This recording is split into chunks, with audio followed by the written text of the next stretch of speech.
New pressure is coming from the White House to get more people into their office by the end of the year. A new email from the Chief of Staff states that it is critical for workers to return and get in-person time, and the main reasons were to build a strong culture, trust, and interpersonal connections. So it's pretty much clear here that there's a double standard when it comes to talent, because if you have highly desirable talent that's hard to acquire, hard to get, then everybody wants to give you telework. People want to give you remote work. You know, all the benefits necessary in order for you to come and bring your value to us. But if you're lower skilled, or if your skill set isn't quite in demand, then it's about the culture. Then it's about building trust.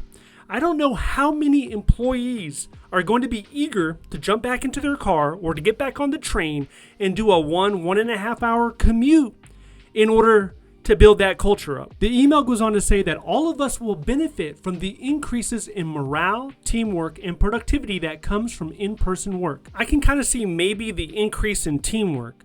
But if you have professionals on your team, if you have high quality individuals, they're going to work regardless, whether they're at the house or in the office. I was 100% remote work for 3 years. And when my coworker needed something, I stopped what I was doing, I pivoted, and I gave that person what they needed, whatever it took in order to benefit the team. That's the mindset that I had. I never thought for a minute that, oh, I'm in the living room working, or maybe I'm in my bedroom working, so I'm not going to help so-and-so out. I'm not going to do what I'm supposed to do. And I get that's not going to be everyone.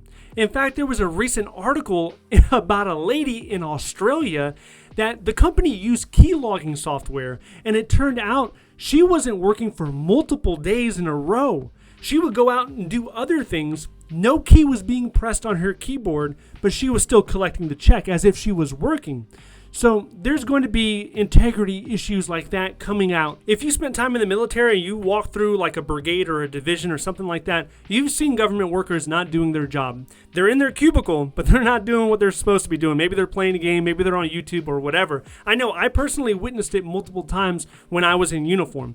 But even as a government employee working in a location, when you walk around and see individuals in cubicles, I mean, they're not always doing the right thing. I've seen people sleeping at their cubicle. I've seen people walking around the building, chit-chatting, taking prolonged lunches. This new guidance comes on top of what OMB already told the federal agencies earlier this year, and that was to come up with a plan to bring workers back into the office. The White House's guidance specifically targets October, and the email closes off with saying, this is a priority of the president, and I'm looking to each of you to aggressively execute this shift in September and October. I tell you, from a political perspective, it doesn't look good. It doesn't look good to have so many people working from home.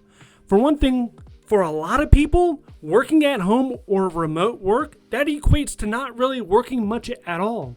And then in certain agencies, we have huge backlogs. Look at the SSA, the Social Security Administration, huge backlog. The VA also, you have a backlog. So when these issues are present and we know that there's remote work happening at home, it brings up a lot of question marks. Then we have empty government buildings. There's only about 25% of people actually occupying the building. And the local economy around that building is suffering. Because the economy, the small businesses were developed there with the anticipation of, 75 to 100% occupancy rate. And then when you dramatically reduce that, there's not as many people going out making purchases. Obviously, the federal unions, they're not too happy about this, but they only have limited power if we're being real about it. It's not like a private sector union that can go on strike. The public union can't go on strike. So there's only so much they can actually do. One thing is pretty clear. Before the pandemic, we still had remote. We had remote work. In 2019, I was an employee and I had remote work certain days of the week. And I had coworkers that had way more remote work than I had. So this existed beforehand. And I think even into the future, it's going to exist. But at what scale? I don't know. Here's another thing. This email is citing that the pandemic is over or it's ending. But what do we hear in the news right now? What do we see on the headlines right now? Everyone's preparing for this winter to have an emergence of cases. More people getting sick. So is it coming? Is it gone? Is it here to stay? Nobody can make up their mind. There's not a general consensus on what's actually occurring with the pandemic. Now, I think this once again comes down to hiring quality individuals, hiring professionals. You can't hire your sister-in-law. You can't hire your friend's brother-in-law. That stuff happens. We know nepotism happens to a certain degree pretty much everywhere, but it is somewhat prevalent in different federal agencies. And I'm not going to start pointing fingers at this person or that person, but if you've been in the government for a while, you've heard stories of people hiring other people's friends or relatives. And that is the wrong answer. That is not how you strengthen an organization. When you are selecting the right person for a job, you don't have to worry if they're actually working at home. Just because we had horrible weather and everyone has to telework, you don't have to worry if Johnny is doing the right thing, because he wasn't a favor. Hiring him wasn't a favor to somebody. He demonstrated excellence. He demonstrated his value over multiple years, and he was the right person for the job, so you hired him off of merit. But if you're hiring your friends or you're hiring a friend of a friend, I mean, there's no telling what you're going to get. Speaking of hiring, if you're still trying to get a federal government job, you probably already know that you have to apply a lot. You got to do it with a strong resume. But another thing is, you also want to try to attend virtual hiring sessions, virtual hiring events, and you can find most of them on usajobs.gov, but there are some agencies that do not report to usajobs.gov, and they're still having informational hiring events. It's for that reason that I'm including hiring events in my newsletter.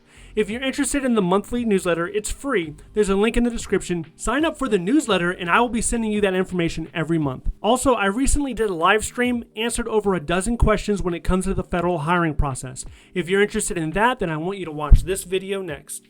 If you would like to see more videos like this, please click like and subscribe. Thank you so much for watching, and I'll see you in the next one.